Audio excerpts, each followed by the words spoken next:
राधे राधे। शिव पुराण। इसके पहले आप चैनल को सब्सक्राइब कर लें और हेमलता बड़गैया को आप ऐसे ही सपोर्ट बनाए रखें। जय भोलेनाथ जी की। तो शिव पुराण श्रवण के नियम सुनने के लिए आप तैयार हो जाएं। सूत जी बोलते हैं, सौनक, अब शिव पुराण सुनने का व्रत लेने वाले पुरुषों के लिए जो नियम है उसे भक्ति पूर्वक सुनो।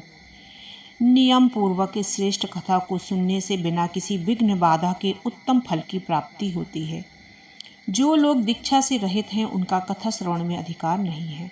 अतः मुने, कथा सुनने की इच्छा वाले सब लोगों को पहले वक्ता से दीक्षा ग्रहण करनी चाहिए।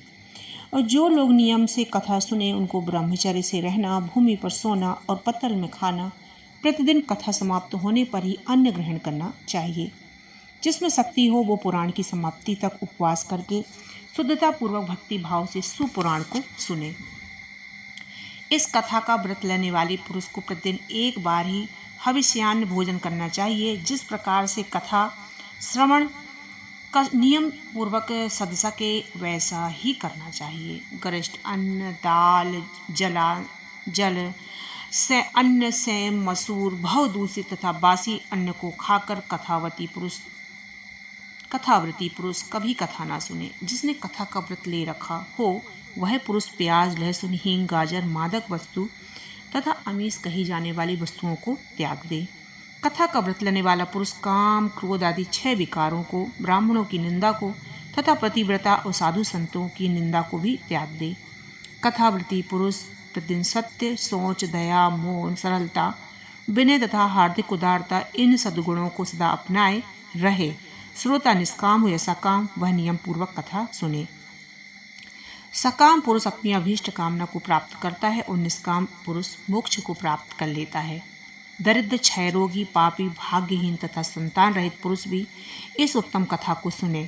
काक, बंध्या आदि जो 7 प्रकार की दुष्ट स्त्रियां हैं वे तथा जिनका गर्भ गिर जाता हो वह इन सभी को शिव पुराण की उत्तम कथा को सुननी चाहिए। मुने, स्त्री हो या पुरुष, सबको यत्नपूर्वक विधि विधान से शिव पुराण की यह कथा उत्तम सुननी चाहिए।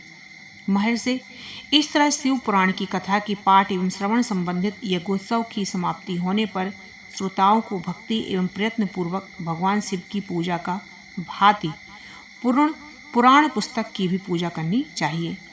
तदनंतर विधि पूर्वक वक्ता की भी पूजा करना आवश्यक है। अथवा पुस्तक को आच्छादित करने के लिए नवीन एवं सुंदर बस्ता बनावे और उसे बांधने के लिए दृढ़ एवं दिव्य डोरी लगावें, फिर उसका विधिवत पूजन करें। मुनिश्रेष्ठ, इस प्रकार महान उत्सव के साथ पुस्तक और वक्ता की विधिवत पूजा करके वक्ता की सहायता के लिए स्थापित हुए पंडित का भी उसी अनुसार धन आदि के द्वारा उससे कुछ कम ही सत्कार करे। वहाँ आए हुए ब्राह्मणों को अन्न दान आदि का दान करे। साथ ही गीत, वाद्य, नृत्य आदि के द्वारा महान उत्सव रचाए। यदि श्रोता विरक्त हों तो उसके लिए कथा समाप्ति के दिन विशेष रूप से उस गीता का पाठ करना चाहिए जिससे श्री रामचंद्र जी के प्रति भगवान शिव ने कहा था। यदि श्रोता गृहस्थ हो तो उस बुद्धिमान को उस श्रवण कर्म की शांति के लिए शुद्ध हवस्य द्वारा होम करना चाहिए। मुने, रुद्र संहिता के प्रत्येक श्लोक द्वारा होम करना उचित है अथवा गायत्री मंत्र से होम करना चाहिए, क्योंकि यह पुराण वास्तव में गायत्रीमय ही है। अथवा शिव पंचाक्षर मूल मंत्र से हवन करना उचित है। होम करने की शक्ति न हो तो विद्यमान पुरुष यथाशक्ति हवनीय हविष्य का ब्राह्मणों को दान करे।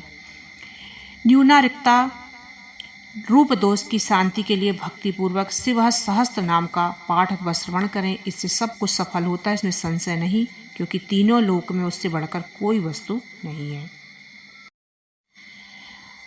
कथा श्रवण संबंधित व्रत की पूर्णता की सिद्धि के लिए 11 ब्राह्मणों को मधु मिश्रित खीर भोजन कराएं और उन्हें दक्षिणा दें। मुनि, यदि शक्ति हो तो 3 तोले सोने का एक सुंदर सिंहासन बनवाएं। उस पर उत्तम अक्षरों से लिखी अथवा लिखाई हुई शिव पुराण की पोथी विधि पूर्वक स्थापित करें। तत्पश्चात पुरुष की आवाहन आदि विविध उपचारों से पूजा करके दक्षिणा चढ़ावें। फिर जितेंद्रीय आचार का वस्त्र, आभूषण एवं गंध आदि से पूजन करके दक्षिणा सहित वह पुस्तक उन्हें समर्पित कर दें। उत्तम बुद्धि वाला श्रोता इस प्रकार भगवान शिव के संतोष के लिए पुस्तक का दान करे। इस पुराण के उस दान के प्रभाव से भगवान शिव का अनुग्रह पाकर पुरुष भवबंधन से मुक्त हो जाता है।